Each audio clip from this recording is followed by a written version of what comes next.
ஒருத்தவனை வச்சு சமாளிக்க முடியாது. இதில் இவன் கூட இன்னொருத்தவனை வேற சேர்த்து விட்டாங்க. 2 பேரும் சேர்ந்துட்டாங்கன்னா அலப்பறை தாங்காது. என்னத்த சொல்கிறேன்னு பார்க்குறீங்களா? ப்ரௌனியையும் குக்கீஸையும் சேர்த்தாத்தாங்க ப்ரூக்கீஸ். எப்படி செய்கிறதுன்னு பார்க்கலாமா? ஃபஸ்ட்டு குக்கிக்கு டோ ரெடி பண்ணிக்கலாம். அதுக்காக மைதா மாவு, பேக்கிங் சோடா, ஒரு பிஞ்ச் உப்பு சேர்த்துட்டு அதை மிக்ஸ் பண்ணி தனியாக வச்சிடலாம். இன்னொரு பவுலில் melted butter, brown sugar, white sugar, ஒரு முட்டையை நல்லா பீட் பண்ணிவிட்டு ஹாஃப் மட்டும் சேர்த்துக்கிறேன். லாஸ்ட்டாக வெனிலா எசன்ஸ் சேர்த்துட்டு இப்போ ஏற்கனவே மிக்ஸ் பண்ணி வச்ச அந்த ஃப்ளாரையும் சாக்கோ சிப்ஸையும் போட்டு நல்லா மிக்ஸ் பண்ணி ஒரு 1/2 மணி நேரம் ஃப்ரிட்ஜில் இருக்கட்டும். அடுத்தது ப்ரௌனி ரெடி பண்ணிக்கலாம். அதுக்காக சாக்லேட்டையும் பட்டரையும் மெல்ட் பண்ணி எடுத்து வந்துட்டேன். இப்போ இன்னொரு பவுலில் முட்டை, சுகர் சேர்த்துட்டு அதை நல்லா பீட் பண்ணி சுகர் நல்லா கரைஞ்ச பிறகு இது கூட மெல்ட் பண்ணி வச்சு சாக்லேட்டையும் பட்டரையும் சேர்த்துடலாம்.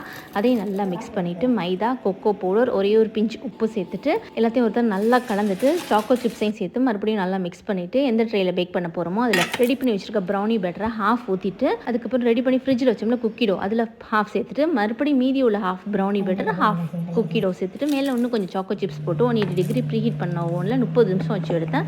பர்ஃபெக்டாக குக் ஆகி வந்திருக்கு. நல்லா ஆறின பிறகு கட் பண்ணி சாப்பிட்டு பார்த்தீங்கன்னா அந்த ப்ரௌனியும் அங்கங்கே அந்த க்ரன்ச்சியான குக்கீஸும் சேர்த்து வேறு மாதிரி இருப்பானுங்க.